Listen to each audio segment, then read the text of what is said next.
Okay, sorry. I'm in my hot tub, but I wanted to get this recorded for you.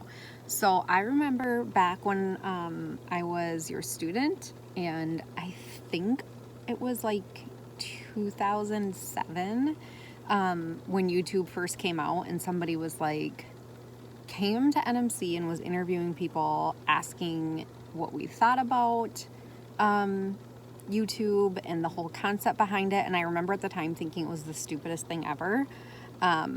And that was like when social media was just starting to become a thing. I think like MySpace was it then. So I obviously run a very successful business on social media. Up until the point of when I started to run my business, which in November it'll be 2 years on Facebook. For me, social media and technology in general was just used for basic things, communication, keeping up with family, those sort of things. And really now I can't live without being on my phone. My entire job is based on being connected to my phone. There's a lot of positives and negatives to it. I get to be at home.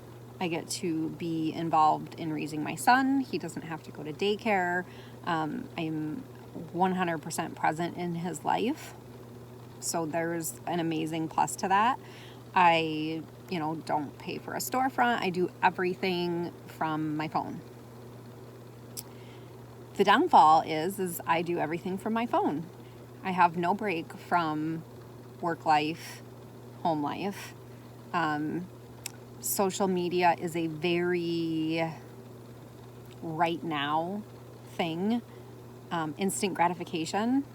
People, especially in like the LuLaRoe world, if I am not instantly responding to a tag that I get or a question, they basically move on and will go find what they want elsewhere. So it is almost like a prison in a way. And I can't really complain because I make 6 figures doing what I'm doing, but at the same time, I can't really even go an hour without checking my phone. I know a lot of people shop LuLaRoe, the lives, and all that as part of like, to unwind, to relax, whatever. I think a huge part of why I am so successful with LuLaRoe is because I'm portrayed and I am this like rags to riches story. People, in my opinion, kind of live through me as an outlet. I was a struggling, using drug addict and alcoholic who got clean, turned their life around, and now I make really great money. I live in this, to them, how they see it, in this world of freedom of I work from home and I make all this money and I don't have to report to a boss and I can buy whatever I want and all these things that really is my life, but at the same time, I'm prisoned to my phone. I think that people follow me on Instagram and on Facebook as like an escape to their own life, and I don't even really know if that makes sense or if it is what it is, but social media creates, like, you can basically be whoever you want on social media, right? I've always portrayed myself to be who I am. I'm a super open and honest person. I don't care what people think of me. If they don't like what I'm doing, it doesn't bother me.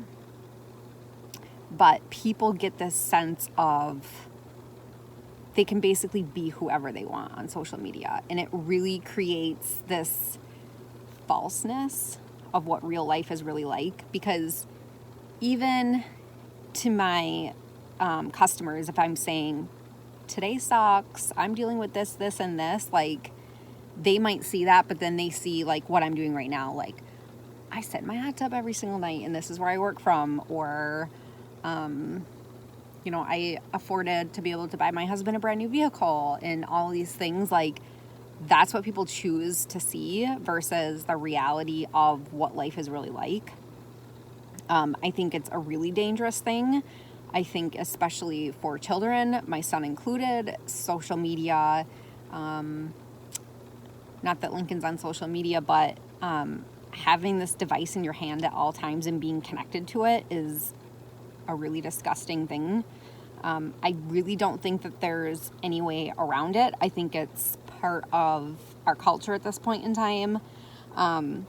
And then maybe I justify it by thinking back to when I was younger. Like, I had a Game Boy, my friends had, Sonic, the Sega, Nintendo, and we would use those things as a way to check out of life temporarily. So I don't know. It's hard to say. Like, when I think back to that, it wasn't so bad. My parents still had to monitor our usage and say, okay, you've had enough TV, or like my parents would take away our cable for the summertime.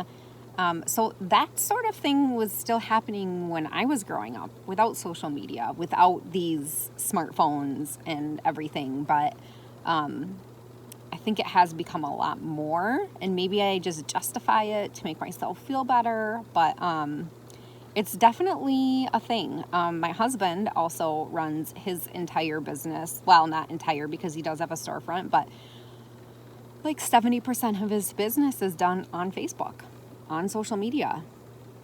I think it contributes a lot to anxiety and depression.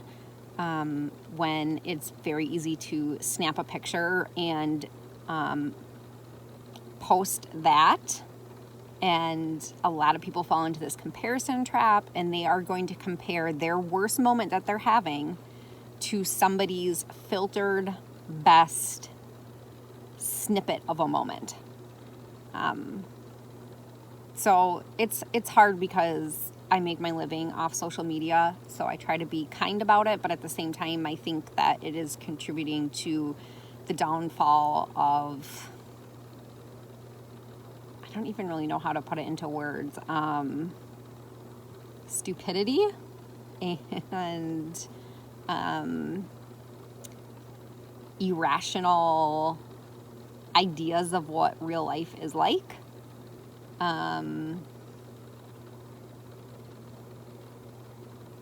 I don't know. I can't really think of anything else to say about it. If you have any specific questions geared towards like me,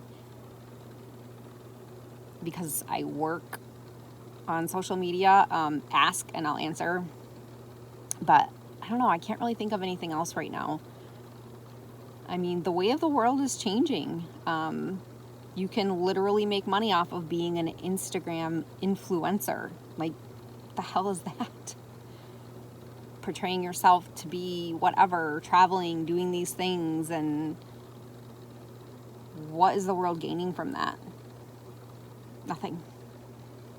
Except, in my opinion, negative things like the anxiety, the depression, the comparison. It's a really big moving ball of everything is kind of sort of fucked, I guess, is the best way that I can explain it. So I hope this was helpful for you, and let me know if you have any other specific questions for me.